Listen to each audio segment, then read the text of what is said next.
নমস্কার বন্ধুরা, জানা হোমিওপ্যাথি চ্যানেলে আপনাদের স্বাগত জানাই। আশা করি আপনারা সবাই ভালো আছেন। আজকে আমি লিডাম্পল হোমিওপ্যাথি মেডিসিন কোন কোন রোগে ব্যবহার করবেন সেটি বলবো। এই যে লিডাম্পল হোমিওপ্যাথি মেডিসিন, এটা বাতের রোগের জন্য খুব ভালো হোমিওপ্যাথি মেডিসিন। যাদের বাতের খুব যন্ত্রণা হয়, যাদের গেটে বাতের খুব সমস্যা রয়েছে, তাদের জন্য এই মেডিসিনটি খুব ভালো।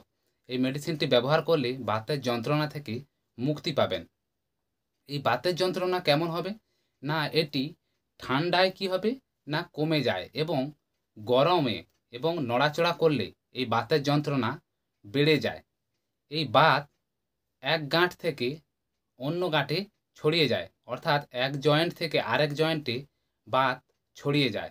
এছাড়া আপনাদের যদি গোড়ালি পায়ে যদি মুচকে যায়, সেক্ষেত্রেও আপনারা এই মেডিসিনটি খেতে পারেন, খুব ভালো রেজাল্ট পাবেন।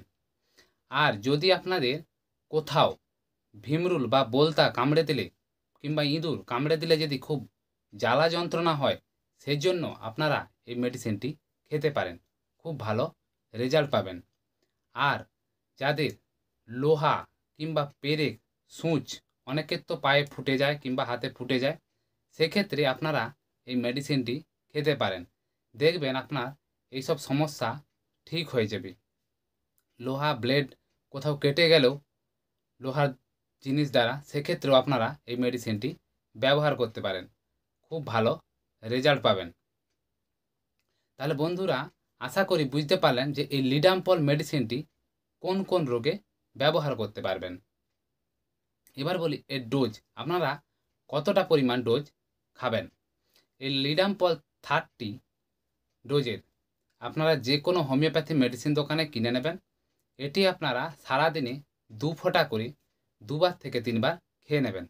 দেখবেন আপনার এই যে বাতের সমস্যা, যন্ত্রণা ধীরে ধীরে ঠিক হয়ে যাবে, এবং কোথাও যদি আপনার লোহাতে কিংবা কোথাও পেরেক এই জাতীয় কিছু ফুটে যায় শরীরে, তাহলে সেখান থেকেও আপনারা মুক্তি পাবেন।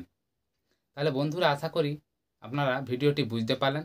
যদি ভালো লেগে থাকে প্লিজ লাইক করে দেবেন, শেয়ার করে দেবেন, এবং বন্ধুদের মধ্যে সাবস্ক্রাইব করে দেবেন। ঠিক আছে? ধন্যবাদ বন্ধুরা।